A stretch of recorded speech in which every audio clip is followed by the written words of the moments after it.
It's all in our hands, this life of time. 웰빙 100세 건강을 손에 넣으세요. 웰손병원 대표원장 이준상입니다.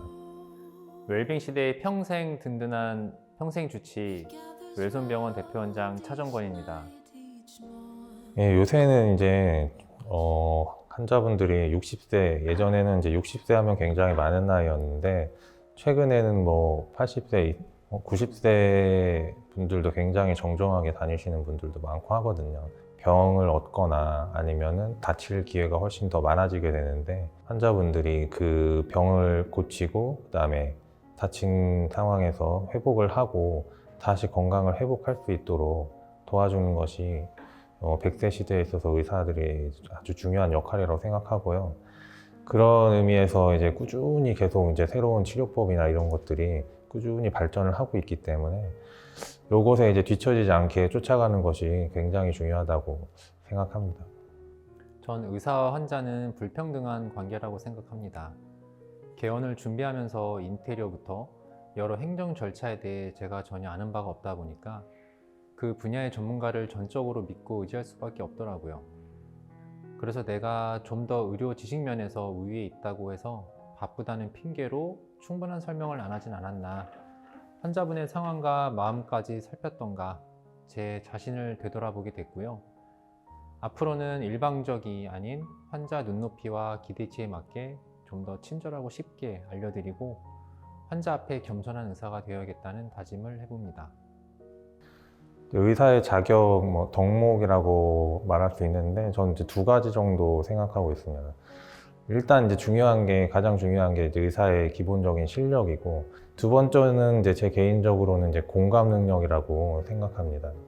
그래서 이 공감 능력이 중요한 게 환자분들이 단순히 본인이 이제 병을 고치고 그 다음에 뭐 외상을 얻었을 때 이런 치료를 하는 이제 과정도 중요한데 그 과정에서 굉장히 환자들이 좀 고통스럽거든요. 고통도 있고 생업으로 다시 복귀를 할 수 있을까 이런 거에 대한 불안감들이 있으니까 이런 거를 이제 100% 공감하지는 못해도 환자분들 개개인의 그 상황이나 이런 거에 맞게 내가 그 상황을 보듬어 줄 수 있다면 훨씬 환자의 치료에 이제 도움이 될 수 있지 않을까 생각합니다. 그래서 의사가 꼭 갖춰야 될 덕목 중에 하나는 공감 능력이라고 생각합니다.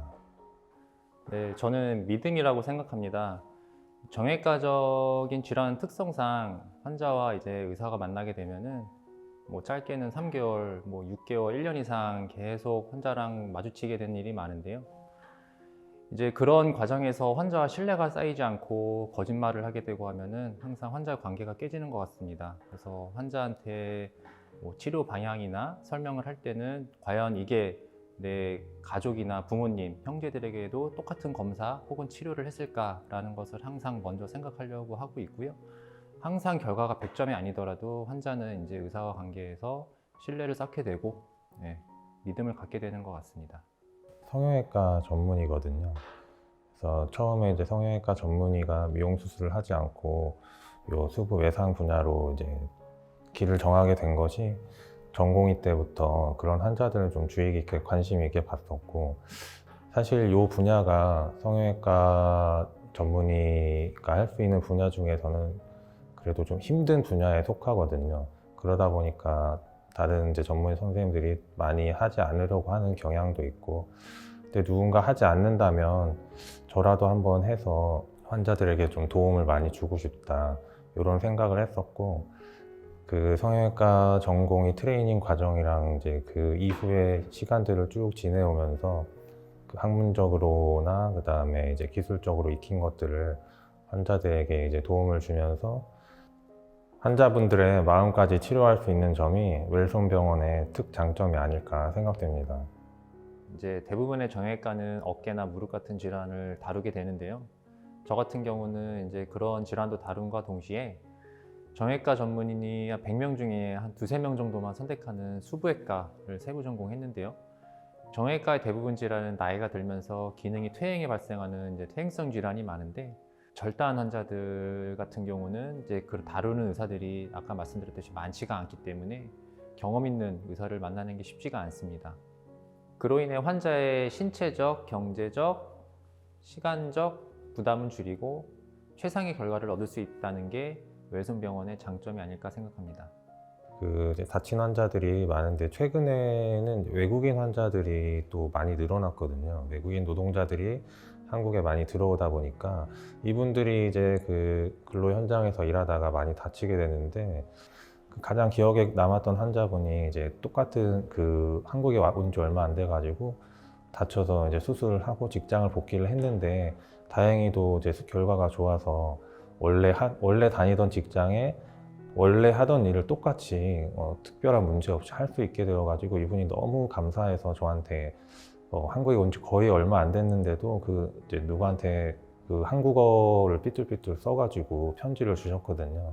그 환자분이 받았던 편지하고 그 환자분이 가장 좀 기억에 많이 남는 것 같아요. 그 환자를 통해서 저도 많이 알게 된 게 언어가 서로 통하지 않더라도 그 환자의 마음과 고통을 어느 정도 공감을 해주면 서로 진심을 통하게 된다. 이런 것들을 저도 많이 배웠습니다. 저희가 병원의 위치를 정할 때 저희 병원 근처에는 공업단지가 크게 자리 잡고 있거든요. 그래서 저희가 이제 환자분들이 가장 필요로 하는 곳으로 가까이 가자. 절단 환자나 외상 환자, 미세 접합을 필요로 하는 환자들이 그쪽 지역에 많이 있기 때문에 위치를 정할 때 그쪽 최대한 가까운 곳에서 환자에게 도움을 드릴 수 있는 곳으로 정했고 다른 경제적인 이유나 이런 게 있었다면 저희가 그쪽으로 가지 않았을 거예요. 근데 그런 이유로 인해서 그 위치에서 진료를 볼 수 있도록 환자들이 언제든지 최선의 결과를 얻을 수 있도록 최적의 치료를 할 수 있게 웰성병원이 약속드리겠습니다. 네, 제가 좋아하는 글귀가 있습니다. 일기일회인데요. 제가 저에게 손과 수부형에게 이제 가르침을 주셨던 스승님이 계신 병원에 적혀 있는 글입니다. 마지막 기회일지도 모른다는 의미이고 그렇기 때문에 절박한 심정으로 최선의 치료를 다하라 라는 스승님의 가르침이었습니다. 후회가 남지 않도록 절박한 심정으로 환자를 치료해야겠다라는 마음가짐을 계속 되새기고 있는데요. 이 환자가 만약에 내 가족이라면 어땠을까라는 생각을 항상 해봅니다. 그러면은 항상 최선의 선택을 할 수 있었던 것 같습니다. 네, 아플 때 믿고 찾을 수 있는 든든한 평생 주치의가 되도록 노력하겠습니다.